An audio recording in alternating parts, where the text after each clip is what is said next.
Shalom, shalom, bien-aimés. J'espère que vous vous portez bien et joyeuse fête de Pâques qui approche à grands pas. C'est déjà demain. Je fais ma vidéo samedi, mais c'est pour la fête de Pâques pour demain. Et le titre de mon partage aujourd'hui sera tout simplement Célébrons donc la fête que j'ai tiré de 1 Corinthiens, le chapitre 5, le verset 8, où l'apôtre Paul va dire « Célébrons donc la fête, non avec du vieux levain, non avec un levain de malice et de méchanceté, mais avec les pains sans levain de la pureté et de la vérité. » Mais d'où vient la fête de Pâques? Parce que chrétiens du monde entier, non-chrétiens, vont célébrer demain. Il y a ceux qui ont eu congé hier, qui auront congé d'autres journées pour célébrer cette fête. Mais d'où nous vient la fête de Pâques? Eh bien, pour ceux qui ne le savent pas, la fête de Pâques nous vient du livre d'Exode, le chapitre 12. On peut lire peut-être à partir des versets 12 justement, jusqu'au verset peut-être 20, où le peuple de Dieu était en servitude. Il était dans la servitude pendant plus de 400 ans, environ 430 années de servitude en Égypte. Ils étaient opprimés par le roi Pharaon, mais à un moment donné, le Seigneur Dieu va dire, je vais venir délivrer mon peuple. Il va prendre un leader, Moïse, il va dire, tu vas conduire ce peuple hors de l'esclavage, hors de la servitude. Mais ce que vous allez faire par la foi, vous allez prendre un bouquet d'hysope, vous allez le tremper dans du sang, vous allez mettre ça sur les linteaux de vos portes, et puis symboliquement, ce que vous allez faire quand je vais venir vous sauver, vous allez prendre des pains sans levain que vous allez manger pour célébrer la Pâque de l'Éternel. En tout cas, pour comprendre tout ce que j'explique dans son contexte, je vous invite à aller lire Exode, le chapitre 12, un passage très intéressant, même les chapitres précédents pour ceux qui le veulent. Donc le Seigneur va dire, vous allez manger ce pain sans levain. Pourquoi? Parce que le pain symbolisait le cœur, le pain symbolisait la personne qui prenait justement ce pain. Ce pain sans levain, qui n'a pas été levé, qui ne contient pas d'autres substances, mais qui est pur, qui est bien disposé. Paul va utiliser ce même passage ou bien il va un peu rappeler cet événement à cette communauté à laquelle il était en train d'écrire cette lettre. Il va dire, prenons la Pâque avec des cœurs bien disposés, avec des cœurs qui n'ont pas de péché, avec des cœurs qui sont disposés justement à manger la Pâque.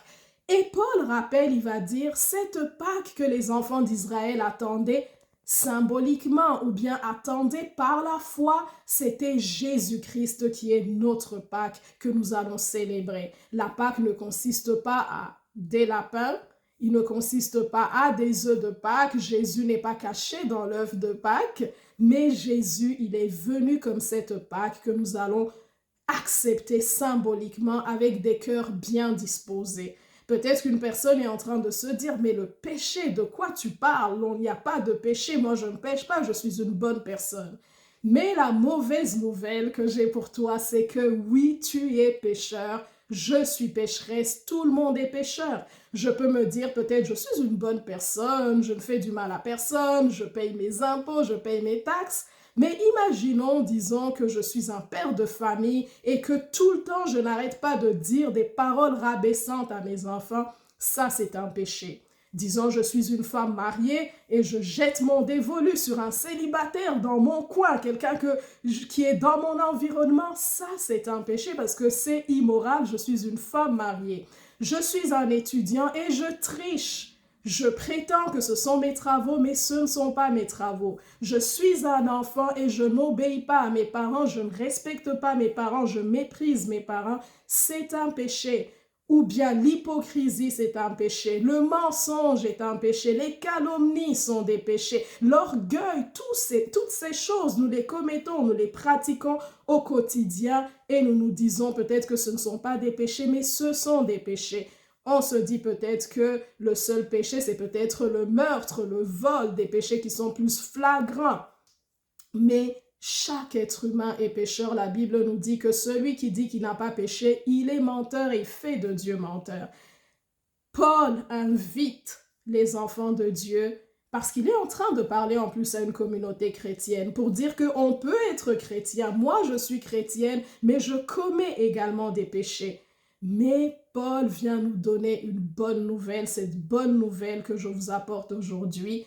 Jésus est venu comme cette Pâque pour expier le péché de quiconque croit en lui par la foi. Il a été exposé sur le bois du calvaire. Normalement, ce qui se passait de façon symbolique ou préfigurative, on offrait une Pâque, on consommait la Pâque à chaque année parce qu'à chaque année, il fallait renouveler l'expiation du péché. Mais Jésus est venu pour être notre Pâque une fois pour toutes. Il a été exposé, il a souffert, méprisé, l'ignominie, exposé, humilié sur la croix du calvaire pour nous servir de sacrifice expiatoire. En Exode, les enfants d'Israël ont posé ces actes par la foi de façon préfigurative. Ils ont posé des actions par la foi et la Bible nous montre qu'ils ont été sauvés. Ils ont pu traverser la mer Rouge et Dieu les a dirigés jusque dans la terre promise. Aujourd'hui, nous venons encore célébrer cette Pâque par la foi. Peut-être qu'il y a ceux qui vont se dire, écoute, c'est rien, de quoi tu parles, tu ne sais même pas de quoi tu parles, ou bien nous ne croyons pas en ce genre d'histoire, mais c'est toujours par la foi. Jésus est venu, il a payé le prix pour nos péchés. Nous allons pécher certainement, mais Jésus a payé. Si nous croyons que Jésus est le Sauveur, il a payé pour nous sur le bois du calvaire pour que nous soyons sauvés. Venons devant lui. La Bible nous dit à travers Paul que venons devant lui, non pas avec le levain, le vieux levain dont la tradition, on se dit c'est Pâques, alors on a congé, c'est Pâques, alors on va célébrer, on va manger des lapins en chocolat comme j'ai dit, on va aller à l'église parce que c'est Pâques. Mais Paul est en train de parler à une communauté chrétienne, tout comme Dieu invite tout être humain à dire, écoute, je dispose mon cœur, c'est la Pâque, je viens humblement. Il dit, venez avec un pain sans levain, avec un pain sans levain, il dit de la pureté et de la vérité. Disposons bien nos cœurs, ayons nos cœurs bien disposés. Pour les chrétiens, ceux qui vont aller à l'église demain, venons avec un cœur humble, un cœur bien disposé en disant, Seigneur, j'abandonne la méchanceté, j'abandonne le mensonge, je viens devant toi avec un cœur sans levain parce que tu es ma Pâque et nous allons célébrer ensemble cette fête. Et puis la fête en Jésus-Christ, ce n'est pas seulement le jour de Pâques, mais c'est tous les jours. Jésus nous a affranchis comme il a affranchi le peuple d'Israël en Égypte. Il nous a affranchis pour la liberté. Il nous a affranchis pour que nous ayons la joie, la paix, la vie en abondance, sans aucune dépendance, sans aucune dépression, sans aucune amertume, sans aucune haine. Et tous les jours de notre vie, nous pouvons célébrer la fête.